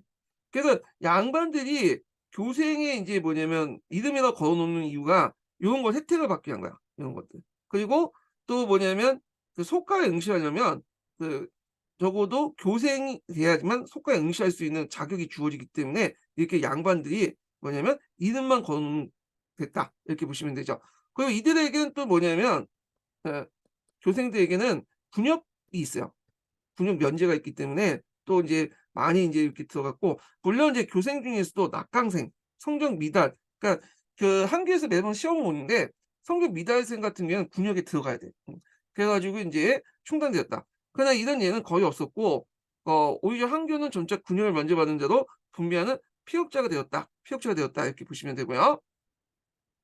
교생은 출신 성분에 따라서 상액, 주객, 하액도 구분됐고 상액 액액은 청금록과 부금록에 이제 수록됐고요. 주하액은 교생 그에게 수록된 사람들이 있었으나 뒤는 액리에서 고생을 채워줬다. 자, 그래서 이제 신분별로 있는데 특히 이제 이 청금록을 가지고 있는 게 되게 중요하죠. 양반이 되기 위해서는 또 청금록에 이제 등록돼 있기 때문에 그런 이유로 이제 또 한교에 형식적으로 등록된 경우가 많았다. 이렇게 보시면 되겠죠. 자, 그래서 인제 여기 양반들은 교육을 받을 생각도 없으면서 구리 한교 청국로에 등록하자고 한 것은 한교의 이름에 등록하자면 과거에 응시할 수 없는 규정이 있어요. 예. 그래서 앞에서 이 과거에 하려면 한교에서 인제 등록을 해야 되나. 그리고 학관 지배 양반의 지방 양반의 지위를 인정받아 학총 지배에 강하게 한 거다. 그래서 청국록에 등록돼야지 그 지역에서 양반으로서 인정받게 되는 거야. 예. 그래서 인제 이렇게 있고 청군에 등재된 동지의 유생은 내 현족자 등 유교 경전에 대한 지식을 갖춘 자에 청구하게 되었다. 어. 그래서 조선시대 때 인제 그 간직 등용제 중에 청거제라는 게 있어요, 청거제. 예. 이 청거제가 있는데 자, 이 청거제의 대표적인 형태가 이제 이게 뭐냐면 우리가 이제 그 뭐죠? 현량가죠. 조용. 그 현량가는 이 청거제를 일종의 제도화시켜 놓은 거야. 예. 그래서 청거라는 것도 있었다. 그래서 이렇게 한국에서도 청금록에 등록된 사람을 대상으로 청구하는 제도가 있었다. 이렇게 보시면 되는데 주의할 것은 그렇다고 청구했다고 무조건 등록되는 게 아니에요. 요것도 청구를 받아도 일정하게 시험을 봐야 돼. 예. 그래서 조선시대 때는 청과를 하든 무능을 하든 하여튼 어떻게 하든 시험을 봐야 돼. 시험을. 예. 간직에 침입하려면. 자, 하여튼 이렇게 있고 따라서 이 청금록은 상한과 함께 그다음에 양반 자격을 보증한 중요한 문적이 되었다. 다만 하나는 내현족 여부만 따지는 데 반해서 청군중은 현족 중에 유교 지식의 유무 필수 조건을 하고 장차 과거에 나갈 수 있는 길이 열리는 것으로 청금록이 하나보다 더 중요시했다. 왜냐하면 청금록에 등록돼야지 과거에 나갈 수 있고 청구를 또 받을 수 있기 때문에 등록을 이제 할 수가 있겠죠. 예. 자, 그러나 한교에 대한 국가의 관심이 줄고 한교의 시선과 교관들의 수준이 점 더 떨어지면서 양반 자제가 한교에 들어가기 꺼려했고 양인 교생들과 함께 공부하기 싫어했다. 양반은 직접 한교의 교육을 받는 교생이 되는 기피하고 양인은 교생이 되기를 갈망했다. 그래서 교생은 점차 양인들이 차지하게 되고 한교 교육은 갈수록 부실해졌다는 거. 양반 자제들은 한교에 직접 가는 것보다는 실제로 서울에 가서 공부를 하고요. 한교는 그냥 이름만 거두는 곳이었다. 이렇게 보시면 돼요. 그래서 한교는 지방의 유학교육기관보다는 균형을 피하거나 기술관, 서리 등 중위직이라는 양인도 가득 찼고, 그래서 실제로 이제 한교에 가보면 양반은 없고 양반 명부만 있고 실제 공부하는 사람들은 주로 이제 중인이나 일반 서민들이고, 이들이 이제 실제 공부하는 것보다는 군역 피하는 목적으로 이제 거기에 들어가서 이제 그 공부를 하는 거죠. 그러다 보니까 이제 공부는 이제 이순위로 밀리고, 그 주로 이제 뭐 하겠어요? 주로 이제 그 역할 제사안을 하거나 교화 기능이 주로 이제 초점을 맞춘 거야. 예. 그래서 인제 요런 내용들 좀 같이 기억을 해 두시면 될 것 같아요. 예. 이게 약간 우리나라 지금 학교 제도 비슷한데, 우리나라 학교는 중고등학교 들어가면 공부는 인강이나 그 학원 가서 하고, 학교에서는 그냥 일종의 얘들 이제 그 부모님이 나갈 때 케어 역할을, 보육기나 역할을 이렇게 좀 약간 좀 떨어지고 있잖아요. 그거 비슷한 것 같아. 예. 그래서 뭐 이렇게 있고, 자, 그다음에 인제 이렇게 군역 목적으로 많이 들어갔다. 이 내용이 여기 있고요. 자, 그 마지막 내용을 볼게요. 자, 한교가 인제 항청 지배를 목적으로 하는 양반 출신의 청군의 유생들에 의해서 지방교회의 중심지가 되고, 양반 출신이 아닌 교생들은 군역을 피하는 목적이 됐기 때문에 한교의 교육 기능은 무시가 되었다. 그리하여 조선 후기 때 인제 한교의 교육 기능을 상실하고 교화 기능에 초점을 맞추는 기능이었다. 근데 주의할 것은 양반들은 어 청금득 유생들도 과거 준비도 있고 군역도 그 뭐냐 면제받는 것도 있어요. 이거 교생들은 군역만 면제받으려고 했고, 여기 군역 면제가 없다는 게 아니에요. 예. 얘네들도 군역 목적으로 한 것도 있다. 같이 기억을 해야 돼. 과거의 자격 요충과 자격 획득과 군역 면제를 두 가지 목적으로 이게 가입한 거고, 교생들은 오직 그 군역을 피하기 위한 목적으로 했다. 이렇게 보시면 되겠죠. 그 한교가 지닌 교육적 기능의 상실은 새로운 인재 배출을 통해 끊임없이 유교적 지배 이념을 창출하는 순기능을 형해야 고조화시켰으며, 유교가 지닌 좁은 이해의 종교적 기능만 수행함으로써 한교의 종교화를 뜻했다. 이렇게 이제 보시면 될 것 같아요. 그래서 이제 교육제도의 특성을 좀 보겠습니다. 자, 조선의 교육제도는 9년제가 보편적으로 시행되면서 지역 간의 정치 차별이 축소되고 지배층의 사족이 전국적으로 분포된 걸 반영하고 있다. 전국의 모든 9년에는 향교를 두고 원칙적 교관을 파견했다. 자, 서울의 사학에선 성균관 간원을 어 교관을 삼았고, 성균관은 생원 진사와 함께 사학 등에서 선발한 유생들의 입학할 문과 시험을 준비했다. 그다음 기술 직업 교육인 자파봉을 해당 교육청에서 실시했다. 자, 근데 이제 시간이 지나면서 인제 뭐냐면 점점 이런 구조들이 무너지죠. 예. 그래서 인제 이렇게 있고, 중후기 때 교육은 주로 서원이나 서당 등 사학기관 중심으로 이제 발달됐다는 거, 이런 것도 좀 기억을 해 두시면 될 것 같아요. 그래서 이제 중기 이후의 사학은 성균관 사학과 성균관 교육계는 쇠퇴하고 점점 허구화되었다. 예. 그래서 인제 요렇게 해서 인제 전반적으로 이 교육제의 특성 관련된 내용을 이제 좀 봤고요. 예. 그다음에 과거제도 관련된 내용을 이제 보겠습니다. 예. 자, 이 조선시대 과거제도는 약간 이제 나올 만한데 나오지 않더라고요. 그래서 예전에 한번 나왔던 게 뭐냐면 고려시대하고 조선시대 과거제도 비교 관련된 내용이 기출문에 나왔거든요. 그래서 오히려 고려시대에 초점을 맞춰 갖고 이제 과거제도에 관련된 내용이 나와요. 한번 나올 만한데. 예. 그래서 인제 좀 약간 고려시대 과거제도보다는 임용시험 특징 에서는 좀 빈도가 약간 떨어져. 예. 자, 그래서 이제 여기도 좀 너무 간략하게 이제 설명돼 있기 때문에 요걸 좀 정리하는 입장에서 좀 한번 이렇게 또 보면서 설명하겠습니다. 예. 자, 여기에 보면 과거제를 볼게요. 보통 이제 과거라고 하면 우리는 이제 문과, 속과, 뭐 작가 이렇게 인제 세 개만 생각하잖아요. 예. 근데 인제 그 당시에 이제 과거는 칠가라 해 가지고, 그다음에 치제라는 것도 있었고요. 그다음에 문음제도 과거제였고 청거제도 과거제였어. 그 넓은 범위에 보면. 근데 우리가 이제 보통 이제 좁은 의미의 과거를 그 세 개만 생각하죠. 문과, 그다음 작가, 특히 문과 요걸 상당히 강조되잖아요. 예. 그래서 인제 이렇게 했는데 여기에서는 인제 여기 세 가지를 기준으로 인제 얘기할게요. 나머지는 나중에 설명하고요.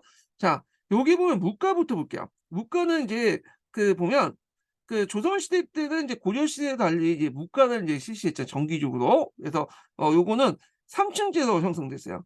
초시, 복시, 전시. 예. 그래 갖고 요 3 단계를 거쳐 갖고 인제 시험을 봤고요. 예. 그다음에 인제 이렇게 이제 물가에 합격하면 인제 무반이 돼 갖고 양반지로 이제 들어가게 되죠. 예. 그래서 우리가 갑사라고 하는 사람은 요게 합격한 사람이 아니라 간단한 시험, 치제에 합격한 사람들이에요. 여기 합격한 사람은 풍간직에 들어가서 정식으로 간원이 돼서 장군이나 장교로 인제 활동했던 사람이다. 이렇게 보시면 될 것 같고요. 그다음에 인제 여기 작가인데 작가는 문과하고 무과와 달리 그 3 층제로 구성된 게 아니라 2번 시험 보죠. 초시는 해당 간청에서 주관하고 복시는 인제 해당 간청에서 예조 당상을 주관하는 작가인데 작가는 인제 역가, 의가, 율가, 음양가 요런 인제 어 것이 있다. 이렇게 이제 보시면 될 것 같아요. 그래서 이 작가 같은 경우 여러분도 알다시피 인제 주로 중인들 나중에 인제 뭐냐면 서울들이 봤던 그 시험의 작가였다. 이렇게 보시면 되고요. 그리고 인제 조선시대 때 제일 중요한 게 문과인데 문과는 크게 이제 소과와 대과로 나눠져요. 먼저 소과를 보고 원칙상 그다음에 대과를 이제 보는 게 원칙인데 실제적으로 고려 후기 때 조선 후기 때 들어가면 그냥 소과 안 보고 대과로 넘어가는 경우가 있어요. 그럼 소과를 조선 후기 때 계속 보냐? 앞에서 말한 것처럼 모든 양반들이 서울에 올라가서 뭐 관리가 되는 사람을 꿈꾸는 사람도 양반들이 있었겠지만 모든 양반들이 관리를 꿈꾸는 양반들만 있었던 게 아니라 모든 양반들이 말이에요. 헛나오네. 모든 양반들이 관리가 되고자 하는 사람이 된 것은 아니죠. 그중에 일부만 인제 뭐냐면 관리가 되는 사람들이 많았기 때문에 그런 사람들은 대가를 보는 거고 그냥 '나는 관리가 안 되고 그냥 지방에서 양반으로서 지위만 좀 지키겠다.' 이런 사람들이 소과를 보는 거야. 예. 그러니까 소과가 어느 정도 돼야지 합격해야지 적어도 양반 지위를 유지할 수 있기 때문에 자신의 어떤 양반 지위를 유지할 목적으로 소과를 보는 사람들이 조선 후기 때 많았어요. 예. 자, 이 속가는 크게 인제 뭐냐면 생원시하고 진사시로 보죠. 그래서 인제 진사는 시부 문예 창제를 보고 그다음에 생원시 같은 경우에 유학 경전을 소양을 받는데 경학 중심이에요. 그래서 고려 시대에 비해서 이 조선 시대는 진사과가 그렇게 인기가 없었어요. 오히려 생원과가 인기가 많고 유교 경전을 많이 강조해 경학을 강조하는 분위기는 그런 것들이 조선 중기 이후부터 더 강해졌는데 왜냐면 시부 문예 창제를 한다고 해서 정치를 잘하는 게 아니죠. 예. 행정 관료로서 뛰어난 게 아니라. 그래서 나름대로 유교 경전을 읽고 어떤 관점을 가지고 정치하려면 유교 경전을 정확히 파악을 할 필요가 있겠죠. 그러다 보니까 조선 시대는 진사시도 중요시하긴 했지만 그거보다는 약간 상대적으로 생원시를 더 중요시했다. 이렇게 보시면 돼요. 그래서 이제 앞에서 얘기한 고려 때 뭐 진사과가 상당히 강조된 거하고 좀 대비되는 거죠, 이런 것들이. 하여튼 두 개의 인제 뭐냐면 이게 과목으로 구성돼 있고 이는 초시와 복시로 구성돼 있죠. 그래서 초시는 인제 주로 지역별 차등 선발을 해요. 그래서 인제 초시를 보는 거고 그때 인제 지역별로 안에서도 인제 이 초시의 명칭이 좀 다른데 뭐 한성시, 한성에 보는 시험이 초시가 속가초시가 한성시고 향시라고 해서 지방을 보는 시험이 있고 승부시라고 해 갖고 인제 사부학당에서 보는 시험이 있잖아요. 이런 것들이 다 인제 뭐냐면 속가초시에 해당하는 거예요, 속가초시. 예. 그래서 이거는 지역별 차등으로 선발하는데 한성에 있는 게 편하죠. 왜냐하면 한성은 인구가 그 당시 10만 명밖에 안 되잖아요. 향시 같은 경우에는 막 9년 단위로 이제 모여 가지고 인제 보이기 때문에 상당히 인구가 많은 사람들이 이제 보는 거잖아요. 그러다 보니까 항성시 자체가 인제 상당히 특정이야. 그래서 서울에 보는 사람들은 이렇게 이제 특정을 받아. 한성시를 보거나 아니면 이제 서울에서 보고 이제 별시를 이제 보잖아요. 별시 같은 경우에는 이제 뭐냐면 신년시와 달리 곧바로 보는 게 아니라 그러니까 정기적으로 보는 게 아니라 곧바로 보기 때문에 이게 정보가 중요하거든. 근데 그 당시에 뭐 인터넷이나 이런 것도 없다 보니까 서울에 있는 사람이 그 정보를 빨리 알고 볼 수 있는 거죠. 그래서 서울에 사는 사람이 상당히 유리한 시험이야. 예. 자, 그다음에 인제 복시인데 복시는 인제 서울에서 생원 100 명, 그다음에 진사 100 명 그러니까 서울에 올라 갖고 이제 생원 요 복시 같은 경우에는 인제 이렇게 시험을 봤다. 이렇게 이제 보는데 이건 지역별로 차등해 갖고 인제 선발하는 게 아니라 이거는 이제 능력별로 인제 선발했다고 보시면 될 것 같아요. 예. 이게 복시가 있고 그다음에 이제 대과로 넘어가죠.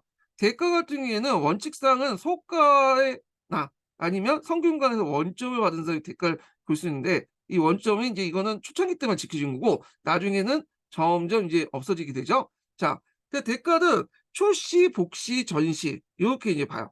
자, 초시인데 초시 한 번만 보는 게 아니라 여 그 뭐냐면, 말을 잘못했네. 제가 인제 다시 얘기할게요. 소과까지는 지역별 할당이 적용돼요, 소과까지는. 예. 그리고 그 대과 초시까지 지역별 인원이 할당되거든요. 지역별 인원이 할당돼요. 그러니까 제가 말을 잘못했어요. 여기까지는 지역별 할당이 되는 거고, 여기까지 일단 대과 초시는 지역별 할당인데, 요것도 이제 3번 또 나눠서 봐.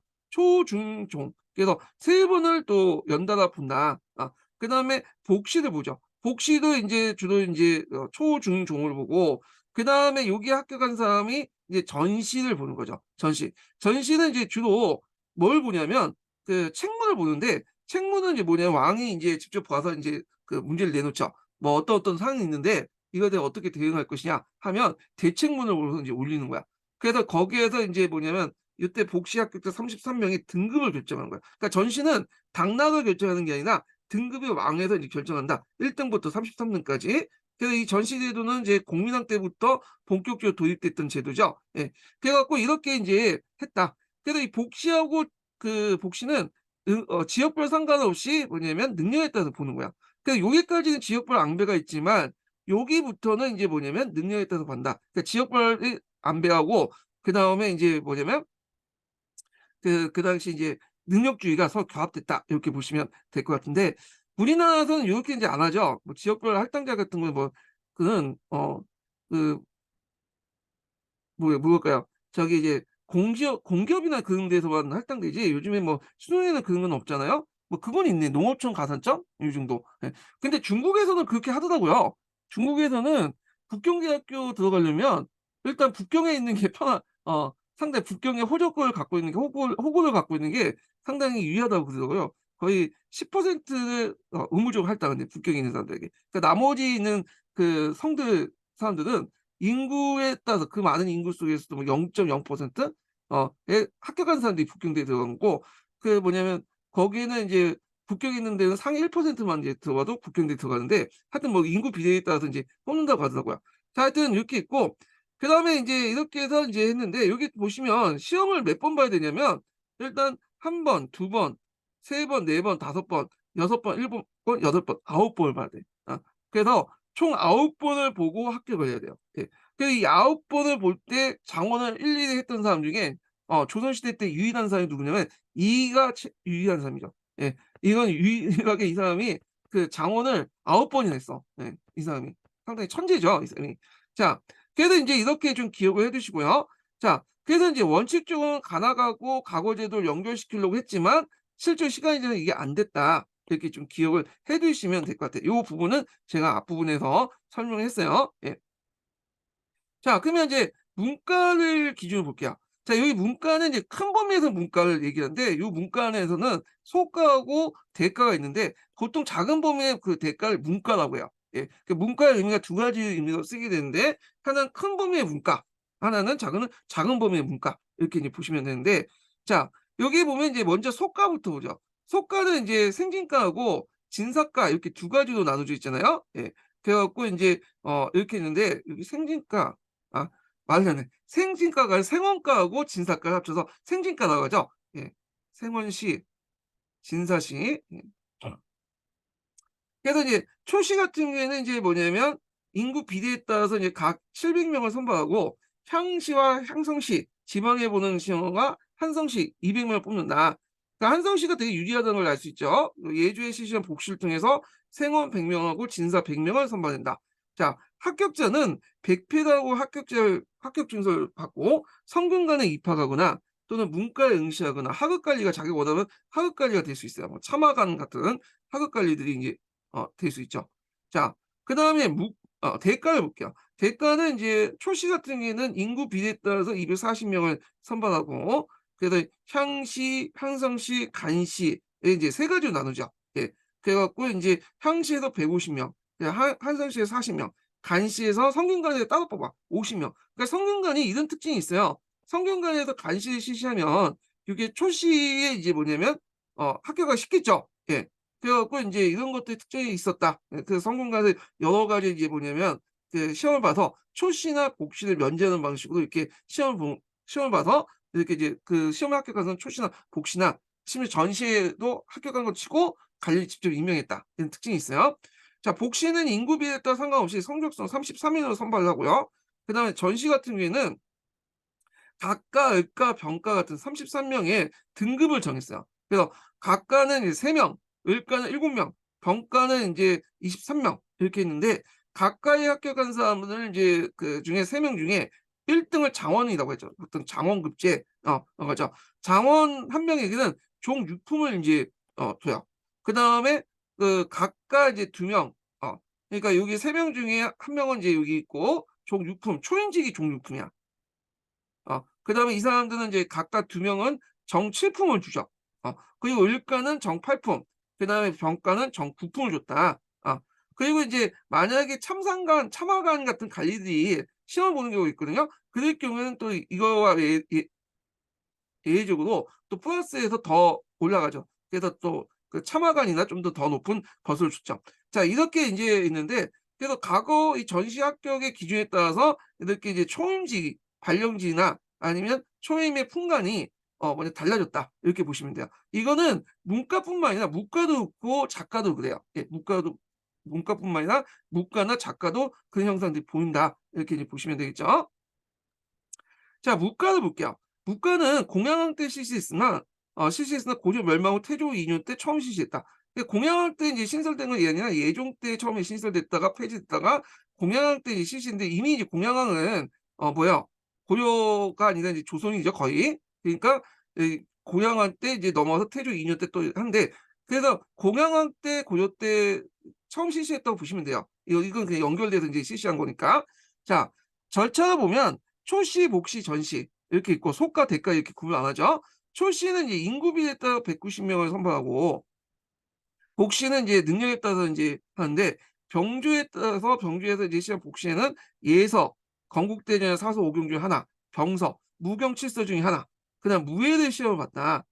그래서 인제 이 조선시대 때는 문과에서 이제 과목을 보면 알겠지만 이 건국대전이나 뭐 사서 오경이라든지 무경, 칠서 이런 것들 읽고 시험을 봐야 되거든요.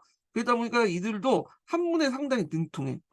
그러니까 우리가 알고 있는 고려시대 때 일자 무식이 장군이나 장교가 될 수 없어요. 어느 정도 이 능력이 있어야 돼. 이순신도 보시면 난중일기 보면 난해하잖아요. 그걸 잘 잖아. 물론 이제 이순신 자체가 원래 문과를 봤다가 문과로 이제 이렇게 전환한 사람이지만 적어도 문과를 보려면 까막눈은 아니야. 까막눈. 어느 정도 이들도 지식인이었어요. 예. 그리고 무예 같은 경우에는 이제 보면 뭘 보냐면 주로 인제 궁수를 많이 봤어, 우리나라에서는. 창이나 뭐 칼을 보는 시험도 있지만 우리나라 같은 경우에 산성을 이제 위주로 공부해 읍성이나 성을 중심으로 수성전을 많이 하잖아요.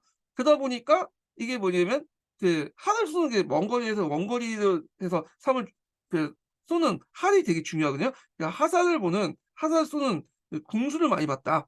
그러다 보니까 우리가 DNA상 구조가 뭐냐면 활을 잘 쏘잖아요. 지금도 양궁을 잘 해서 이제 금메달 많이 따고 오잖아요. 자 뭐 이렇게 있고 그러니까 전시 같은 경우에는 이제 각과, 을과, 병과 똑같이 이렇게 봤고요. 합격자도 그 당시에 인제 각과나 을과나 병과에 따라서 이게 달라져요. 그래서 뭐 각과는 종칠품, 그다음 을과는 정팔품, 그다음에 병과는 종구품 이렇게 해서 품계를 받았다는 거.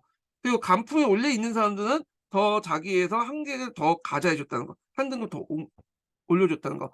근데 인제 나중에 조선 후기 때 들어가면 만과라고 해서 번질되거든요. 요때 만과라는 것은 10,000명을 뽑았다고 이제 해석할 수도 있지만 보통 전거 시대 때 많이라는 의미는 많다는 뜻이에요. 많이 뽑았 자 왜 이렇게 많이 뽑았냐 여러 가지 목적이 있어요 조선 후기 때는. 자 국방상 이유. 전쟁 공국자에게 문과에 등극시켜서 이들에게 인제 뭔가 줘야 될 거 아니에요. 근데 그 보통 이제 조선 시대 때 원칙이 뭐예요? 각오를 보는 거죠. 시험을 무조건 보잖아. 그래서 형식적으로 문과를 이제 뭐냐면 보게 해서 이들의 벗을 준다는 거나 강해군 때 만주 출병과 그 이후에 인제 북벌론이 인제 문과에 이제 증가했다는 거. 그래서 이제 만주 출병이라는 거는 이제 그 당시 인제 명나라의 도움을 받아 가지고 원병을 파견한 걸 얘기한 거죠. 자 그래서 이 국방상 이유고 그다음에 재정상 이유가 있어. 국공 납속체. 그러니까 돈을 받고 이제 뭐냐면 간직에 임명을 했는데 이때 이제 뭐냐면 시험을 보게 했어요, 물가를. 형식적으로 본 거야 그냥. 그러다 보니까 이제 이런 이유로 뭐냐면 망가가 되었다. 그러니까 국가 재정 보충이라든지 그다음에 이렇게 이제 목적으로 했다. 이렇게 보시면 돼요. 그래서 이제 이 물가가 실시되면서 세 가지 의미에서 이제 물가 실시의 의미를 볼 수 있는데 영향을 볼 수 있는데 국가 재정이 보충됐고요. 이렇게 하면서 하층민들이 이런 조선 특히 조선 후기 때죠. 조선 후기 때 이런 명목으로 해서 많은 신분 상승했고 서울들도 처음에는 조선 전기 때까지는 이렇게 이제 뭐냐면 물가에 긍시할 수 없었죠. 근데 조선 후기 때는 그 규정이 좀 느슨해져 갖고 이 물가에 뭐 합격한 사람도 많아서 양반으로 이제 되는 사람도 있었다. 이렇게 이제 보시면 돼요. 예. 그래서 서울 같은 경우에는 문과는 이제 뭐냐면 들어가기 힘들었는데 문과를 통해서 이제 이렇게 정식으로 밟아서 높은 직위까지는 올라갈 수는 없었지만 적어도 조선 전기는 올라가서 조선 후기 때는 문과 규정이 약화돼 가지고 서울도 이제 시험을 보는 사람들이 늘어나면서 이런 식으로 우회적으로 이제 양반이 되는 사람이 많았다. 이렇게 보시면 되고요. 그리고 이제 문무 양반 제도가 확립됐다. 예. 문과가 실시되면서 문무 양반 제도가 확립된 데 크게 기여를 해 줬다. 이렇게 보시면 될 것 같아요.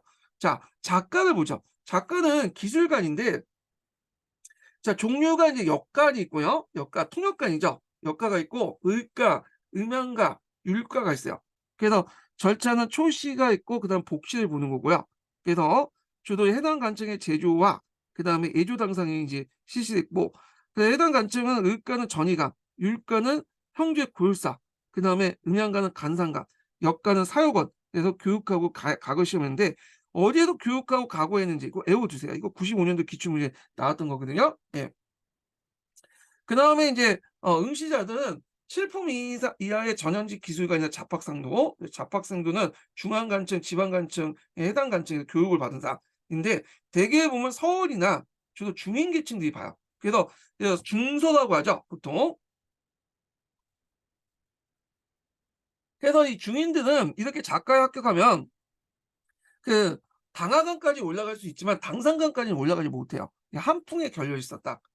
그래서 당상관은 올라가지 못하고 다만 이제 어 이건 나중에 얘기할게요. 이거는 예. 자, 올라간 사람 한 명 있긴 있는데 이건 나중에 얘기할게요. 허준. 동의보감을 쓴 허준 있죠. 이 사람이 나중에 이제 당상관이 됐는데 이건 유일한 거야. 예. 아마 조선시대 때는 아주 극히 희귀한 사례예요. 예. 뭐 이렇게 있고. 자, 그래서 인제 이렇게 있고 합격자들 보면 이들도 마찬가지로 그 시험 성적에 따라서 1 등, 2 등, 3 등, 4 좀 달라. 이게 예전에 좀 나왔는데 자, 여기 보면 역가하고 이제 또 기타 작가가 이제 있는데 역가는 이제 종 7 품을 인제 1 등을 받고 2 등은 종 8 품, 그다음에 역가는 종 9 품을 받죠. 여기 보시면 알겠지만 이게 초임직이 다 인제 종자예요, 종자. 예. 여기 역가는. 그다음 기타 장가는 인제 종 8 품, 좀 한 단계 낮죠. 정 9 품 이런 식으로 받는다. 예. 그래서 묵가라든지 문과라든지 작가라든지 다 이런 식으로 해 가지고 초임직 그 성적에 따라 이렇게 뭐냐면 처음 받는 초급직이 품계가 달라진다. 이렇게 보시면 될 것 같아요. 과거에 이제 CC5는 보통 이제 신형시에서 3 년마다 정기적으로 보는 시험이 있고 별시인데 별시는 이제 세조 이후부터 많아졌어요. 얘도 뭐 시험을 되게 많이 봤는데 증강시, 알성시, 별시, 정시 등 증강시 외에 각종 별시들이 문과나 무과에 실시했다. 그래서 이 별시 같은 경우에는 서울에 있는 사람들이 되게 뭐냐면 유리하죠. 왜냐면 서울에서 주로 보니까. 그래서 여기는 딱 기간을 정해 놓고 봤기 때문에 이제 알잖아요. 사람들이 이제 모든 지역의 사람들이 이제 기간에 맞춰서 시험 오는데 서울에서 별시를 보면 서울에서 이제 보는데 아까 말했지만 이게 막 그때그때 수시로 인제 보기 때문에 정보를 빨리 입수할 수 있는 사람들이 서울 사람들이 많이 합격했다. 물론 이제 지방에서 보는 시험도 있긴 있어요. 그래서 지방에서 인제 왕이 행차할 때 그 지역의 인재를 뽑기 위해서 지방시를 인제 보는군요. 지방의 별시들을. 그때는 또 서울에 있는 사람들이 그걸 알고는 또 와 가지고 보는 경우가 있거든요. 나중에 그걸 막기 위해서 호구 조사도 하고 그래요. 자, 하여튼 이렇게 있고 그다음엔 또 인제 뭐냐면 문음도 있어. 문음도 크게 보면 가구의 7가 중에 하나예요. 예. 공신 2 품 이상의 인제 관료들이나 그다음에 실직 3 품 같은 경우에는 아들 손자들 볼 수 있고 그다음에 이조 병주의 주요 관직의 아들들도 이 문과 대상자였죠. 그래서 이제 이들도 아까 음석가, 문음가가 있어요. 시험을 봐야 돼. 그래서 20세 이상이 되면 4, 4, 5경 가운데 하나를 골라서 시험을 보는데, 자, 이들도 인제 시험을 보는데 만약에 시험이 떨어진다. 이게 뭐 다 붙어주는 거 아니거든요. 거의 50% 이상이 떨어져. 그때 충인이라고 해서 특수한 그 군대에 들어가 갖고 여기에서 졸업하면 인제 뭐냐면 여기에서 인제 근무하면 나중에 제대하면 낮은 간직, 지방간 정도 관료도 줄었다. 이렇게 보시면 돼요. 자, 그래서 이제 합격자들 합격하면 참화관에 해당하는 풍계와 간직이 수여되고, 음직은 이제 조부나 부가 지냈던 실직 간품의 고하에 따라 주어졌다. 이렇게 보시면 되는데, 근데 이제 세계 보면 이 음직을 받더라도 높은 간직에 올라가지 못하기 때문에 고려 시대는 음직을 받으면 높은 간직에 올라갈 수 있잖아요. 근데 조선은 그러지 못했어요. 그러다 보니까 또다시 공부해 갖고 대가를 봐요. 예. 그래서 인제 이렇게 있고, 그다음에 치제 같은 경우에는 특별 채용 시험이야. 그래 갖고 재주가 모자르거나 좀 나이가 많아서 각오를 보기 어려운, 정식 각오를 보기 사람들 이렇게 보는데, 대개 보면 이제 여기 합격한 사람들 보면 하급 관리 전문직이나 서리들이나, 그다음에 역대, 도승, 홍관, 훈도, 그다음에 교관, 그리고 인제 우리가 오늘 갑사도 이 치제를 보죠. 예. 그래서 이제 뽑는다. 이렇게 보시면 돼요. 그래서 이 도신도 일종의 치제의 일종인데 갑사를 보충하기 위해서 이런 치제를 봤다. 이렇게 보시면 되고요. 그다음에 인제 그 외에도 또 여러 가지 시험이 있어요. 대표 청거제도죠. 예. 청거제도는 인제 이걸 청구를 받으면 뽑는 시험이 인제 청거제도인데, 얘네들도 시험을 봐야 돼요. 이런 거는 청구는 부정기적이거든요. 그때그때마다 이제 하는 건데, 현랑가는 이 청구제도를 정기적으로 제도화시켜 놓은 거야, 이거는. 예. 그래서 현랑가도 물론 이제 조광조 한 대에서만 끝나 갖고 인제 했지만 청거제 중의 일환이었고요. 그다음에 이간이라고 해서 그 당시 이제 이과라고 하죠. 이과. 이과가 이과도 봤어요, 이과. 이과는 이제 서리를 뽑는 시험이에요. 서리, 학리, 아전인데 물론 이제 이것도 형식적이에요. 이건 이제 예전에 얘네들은 되게 세습직이잖아요. 형식적으로 시험 봤다. 그래서 모든 관리는 조선시대 원칙적으로 시험을 봐서 합격하는 것이 그 당시 원칙이었다. 이렇게 보시면 될 것 같아요. 그래서 인제 요렇게 있고, 그 밑에 인제 그 내용 중에 과거제도 조선시대 그 비교 관련된 내용이 있거든요. 한번 쭉 보시고, 여기 좀 눈여볼 게 인제 학교들의 연관성인데, 그 고려 같은 경우는 나름대로 됐는데, 조선은 원래는 지키려고 했지만 잘 안 됐다. 그다음에 인제 요런 내용들, 그다음에 참여자 신분증이 확대됐는데, 다만 인제 그 고려 시대 때는 학리가 받잖아요. 근데 그 조선 시대는 서인들은, 학리나 중인들은 여러 가지 이제 뭐냐면 간행상 못 보겠죠. 학리가 이제 시험 보려면 그 그 당시 이제 그 뭐야 누가 갑자기 관리들 지방간의 허락을 받아야 돼. 예, 이렇게 해 갖고 못 보겠다. 이렇게 보시면 될 것 같고요.